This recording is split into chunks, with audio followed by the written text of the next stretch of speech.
planes are moving more than 600 miles an hour. They are by no means the fastest things in the sky. Others to come will be much faster. Listen then to some facts of 20th century life. Over the top of the polar ice cap to New York, airtime, 7 hours. To Washington, 7 hours and a few minutes. To Detroit, 7 hours. And how will we know they're coming? We'll know because of something called the DEW line. DEW, D-E-W. It means distant early warning. Here's where it is, but what is it? How did it get there? The answer might best come from one of the men on the scene. Meet Captain Richard Crane, United States Air Force, at the moment writing a letter home. This isn't home for Dick Crane, although it's snug and comfortable.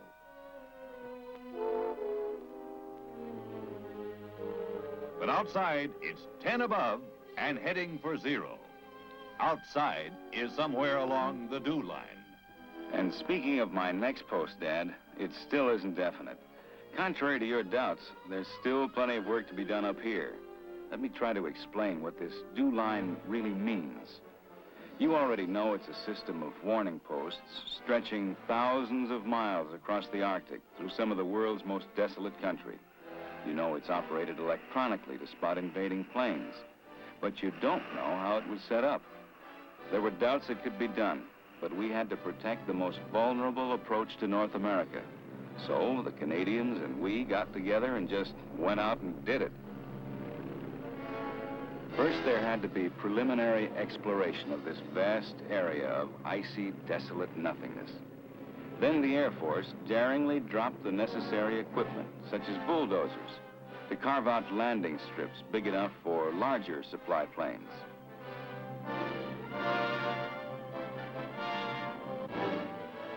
On the ground, men assembled and prepared basic equipment for the first attack on a land which, till now, had been cloaked in obscurity. There was much they had to know. Tests had to be made to determine the thickness of ice, how much weight and how big a plane would it support. But still, the runways weren't big enough. Foot by foot, yard by yard, they got longer. Planes large enough to transport trucks of every description, along with the heaviest earth-moving machinery yet invented, had to set down on this long, long line north of the Arctic Circle. Roads had to be built which seemingly went nowhere, because to the naked eye there was nowhere to go. But the men who charted and laid out longer and longer runways had other ideas.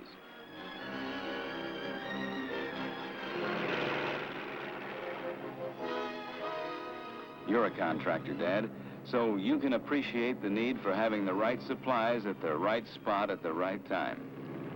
In the early stages up here, they had to bring in most of the stuff by air. This is the way they got their drums of oil. Just dropped it into the drink and then towed it to shore.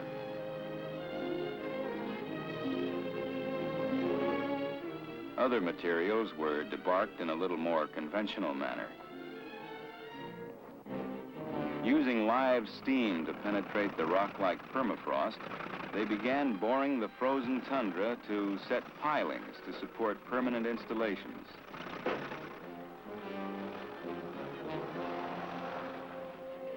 Meanwhile, as preliminary bases were being established in the Arctic, the main bulk of future supplies was being loaded at ports in Canada and the United States, where convoys were formed for the trip north.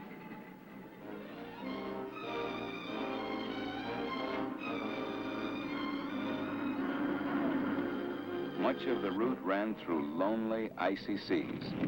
It was one of the biggest peacetime convoys in history. But before it could arrive, Canadian frogmen had to explore the frigid shores for receiving points and blast out shallows and rocks that might obstruct landing operations.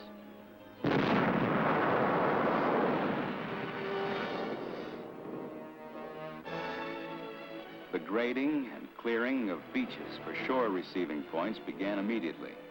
Meanwhile, in the absence of piers and docks, everything had to be loaded onto barges in order to get it ashore. Thousands and thousands of tons.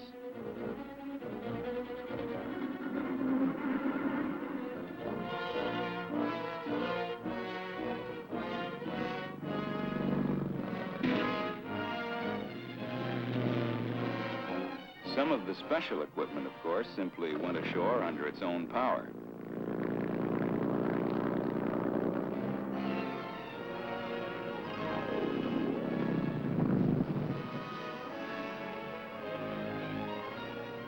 Acres and acres of supplies covered the receiving areas. And if you complain about the amount of oil you use this winter, Dad, take a look at just a small part of what was needed up here. At any rate, now they had everything they needed to do what was claimed to be impossible. Equipment and men take a beating on this kind of work, and it's amazing they stood up to it.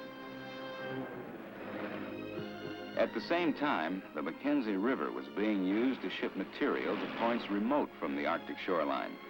At one point, because of rapids, everything had to be unloaded and reloaded onto trucks for a portage.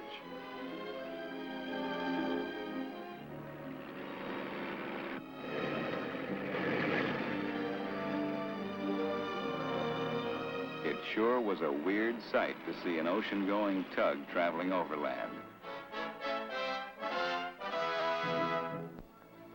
Next came the business of living quarters. First, a huge construction shed was set up. Here were built prefab module dwellings for permanent housing for construction workers and the Air Force and civilian personnel who would eventually operate the electronic picket line.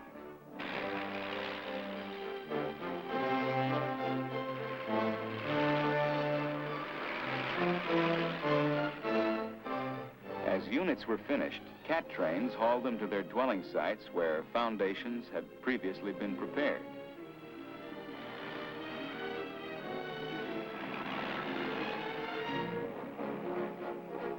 Once installed in their cozy homes, the workmen who had been recruited by Western Electric, the prime contractor, from all over the United States and Canada, found they could lead a pleasant existence. There was no blonde they could call for a Saturday night date, but there was plenty of activity to take up their leisure time.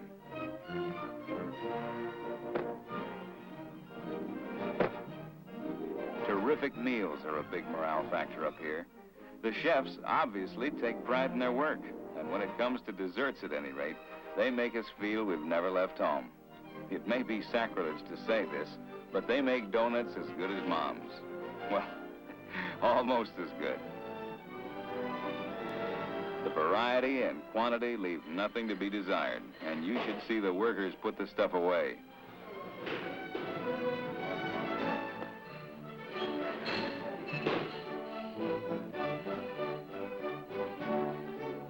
Whenever I hit the inspection trail on the whole radar line, on an arc of 3,000 miles or more, I mentally tip my cap to the whole idea and the men who will operate it. An assignment like this takes understanding and a real dedication to duty.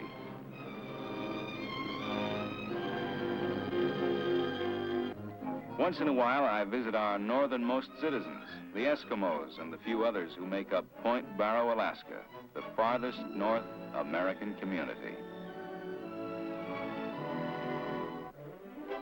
Teaching school for American and Eskimo kids is a rigorous thing.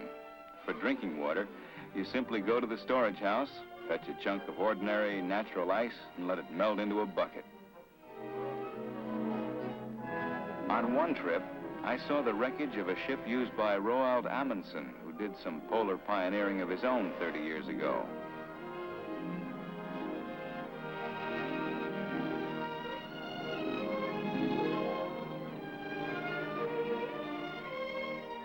Even in this remote corner of the world, there is spiritual guidance for the natives.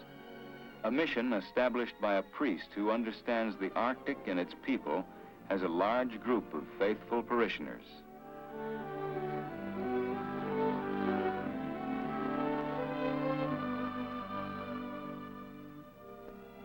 The Good Father is not only their spiritual leader and counselor, but often calls upon his experience from a more civilized world to help the natives in various ways.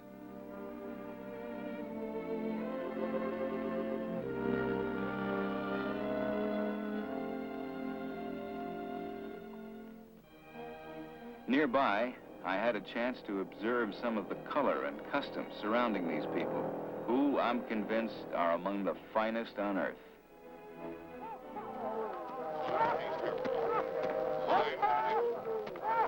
drum dance, accompanied by an authentic native chant, illustrates that certain cultural instincts are virtually universal.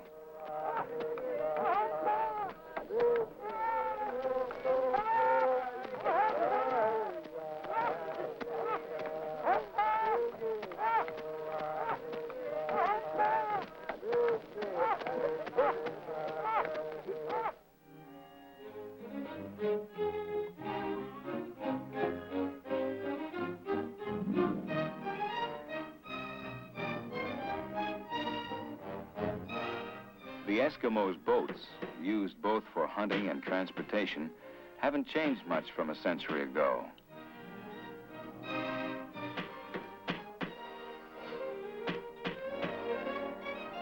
Kids and their puppies have a common attachment found in any land in the world. They take good care of their huskies, all right. These polar work dogs are truly the Eskimos' best friend.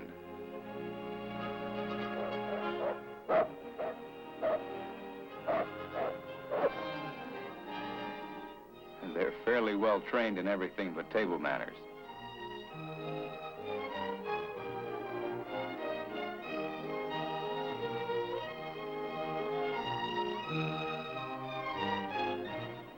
Have snowshoes, will travel, might be the watchword along the dew line.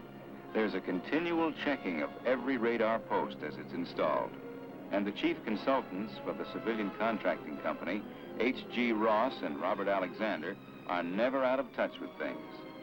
You never know when the big boss himself might drop in for a look. Chairman of the Joint Chiefs of Staff, General Nathan Twining, came in recently, along with General Stanley Ray, in charge of the dew line project.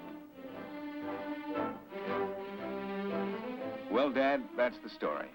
But I suppose you're wondering what happens if our radar network does pick up invading aircraft. Well, we've got the works up here, and the men who know how to use what these devices tell them. From then on, things will happen fast. Down from Dew Line, Pine Tree Line, and Mid-Canada Line. All three of the electronic warning systems. From here goes word to defense commanders. When the aircraft come into range, these commanders use SAGE, or S-A-G-E, meaning Semi-Automatic Ground Environment System, which integrates fighter planes, anti-aircraft artillery, guided missiles, and all other air defense units throughout Canada and the United States. For instance, when Dew Line flashes the warning that 3 unfriendly bombers have come over the polar ice cap, electronic devices marshal and direct all our forces for their interception and destruction.